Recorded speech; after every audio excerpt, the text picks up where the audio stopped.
రాత్రిపూట వస్తుంది చందమామ ఇట్టు కొట్టాడు మా వెంకీ సరే 100 కోట్లు కలెక్ట్ చేస్తుందని నేను నమ్ముతున్నాను. వెంకటేష్ గారికి ఇంతవరకు రాలేదు. పెద్ద హీరోల్లో జస్ట్ చిరంజీవి గారు కొట్టారు, బాలకృష్ణ గారు కూడా కొంచెం కొట్టేలా ఉన్నారు.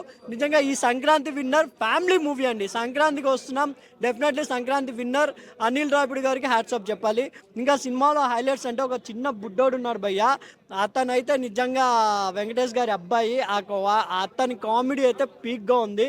మీకు ఇయర్స్లో కూడా ఇండియా, ఆంధ్ర, తెలంగాణ మొత్తం ఫుల్ కడుపుబ్బి నవ్వుతున్నారు అంటే వెంకటేష్ గారు నువ్వు నాకు నచ్చావు కానీ, మల్లీశ్వరిలో కానీ అది కామెడీ పంచ్ ఉంటుంది.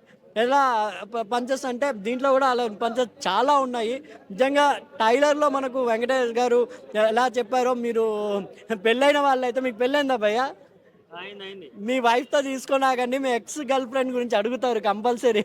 నిజంగా ఎక్స్ గర్ల్ ఫ్రెండ్ ఉన్నారా? ఇప్పుడు పెళ్ళైన వాళ్ళకైతే గుచ్చి అడుగుతారు, మీ పిల్లలు మీకు ఉందా, కాలేజ్ లైఫ్లో కానీ ఆఫీస్లో కానీ గర్ల్ ఫ్రెండ్ అనేది ఉందా అంటారు.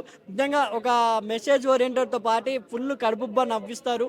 దీంట్లో ట్విస్ట్ ఏంటంటే మన అవసరాలు శ్రీనివాస్ గారికి మనం మీను అనే వారికి ఏంటి లింకు, ఆ అమ్మాయి ఎందుకు వెంకటేష్ గారిని వెతుక్కుంటూ వస్తారు. సంక్రాంతికే ఈ సినిమా నడుస్తుంది కాబట్టి యాక్ట్ టైటిల్ సంక్రాంతికి వస్తున్నాం. నిజంగా బ్లాక్ బస్టర్ ఇట్టు కొట్టేశారు వెంకటేష్ గారు. ఇక కలెక్షన్ అంటే మేము ఎప్పుడు వెంకటేష్ గారి సినిమాలు కలెక్షన్ పట్టించుకోలే. ఈ సినిమాకి ఎందుకంటే బుక్ మై షోలో బాక్స్ బద్దలైపోయింది భయ్య.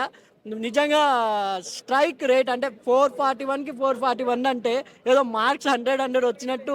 అది నిజంగా ఫ్యామిలీస్ ఎంత వెయిట్ చేస్తున్నారు. దీనికి హ్యాట్సాప్ అనిల్ రావిపూడి ప్రమోషన్స్ కూడా. నిజంగా మనకు ఎప్పుడైనా తెలుగు సినిమాల్లో పాటలతోనే చాలా సినిమాలు హిట్ అయినాయి. మీరు ఈ సంక్రాంతి కాకుండా 2022 సంక్రాంతిలో అనావైకుంఠపురం సాంగ్స్ ఎంత బాగున్నాయి, సాంగ్స్తోనే సినిమా ఆడింది. ఈ సినిమాలో కూడా గోదావరి కట్టు సాంగ్ వినసొంపుగా ఉంది. చూస్తుంటే ఎంత బాగా స్క్రీన్ ప్రెజెన్స్ ఉందంటే నిజంగా పాత 90s కిడ్స్ అయితే నిజంగా ఆ పాటని ఎప్పుడు మర్చిపోలేరు.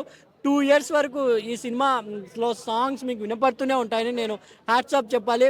ఈ సంక్రాంతికి వస్తున్నాం విన్నర్ వెంకీ మామ.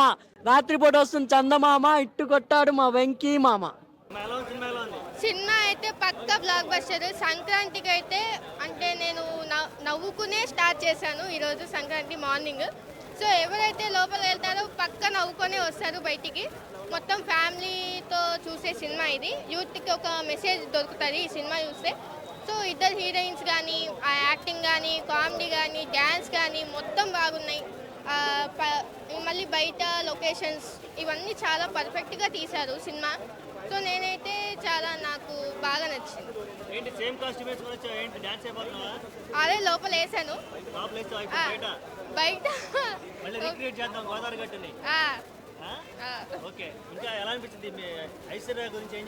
ఐశ్వర్య రాజేష్ అయితే ఇరగదీసింది. డ్యాన్స్ అయినా యాక్టింగ్ అయినా మొత్తం బాగున్నాయి. సో ఒక కొత్తగా వెంకటేష్ గారు అంటే ఇంకా తెలిసిందే కాబట్టి ఆయన యాక్టింగ్తోనే ఈ మూవీ హిట్ అయిపోయింది. సో కామెడీ సెన్సెస్ ఎక్కువ ఉంది. మేడం మీరు సినిమాలో చేశారా? మీ బాయ్ ఫ్రెండ్ నీకు అని చెప్పాడా వాళ్ళ ఎక్స్ గర్ల్ ఫ్రెండ్ గురించి? నాకు బాయ్ ఫ్రెండ్ లేరండి. ఇంకా నీకు బాయ్ ఫ్రెండ్ లేదు? ఓకే, మీనాక్షి చౌదరి ఎలా అనిపించింది? మీనాక్షి చౌదరి కూడా చాలా బాగుంది.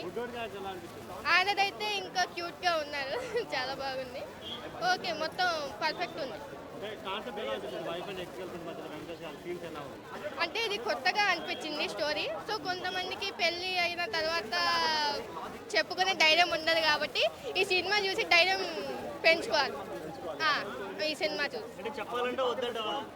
చెప్పాలి. మనం నిజాలు చెప్తే కొంచెం బాగుంటుంది. ఎందుకంటే అబద్ధాలు దాచిపెట్టి అది ఎప్పటికైనా బయట పడతాయి కాబట్టి నిజాలు కానీ ఒప్పుకోవాలి. ఇప్పుడు ఈ సినిమా చూసి ఒప్పుకుంటారు.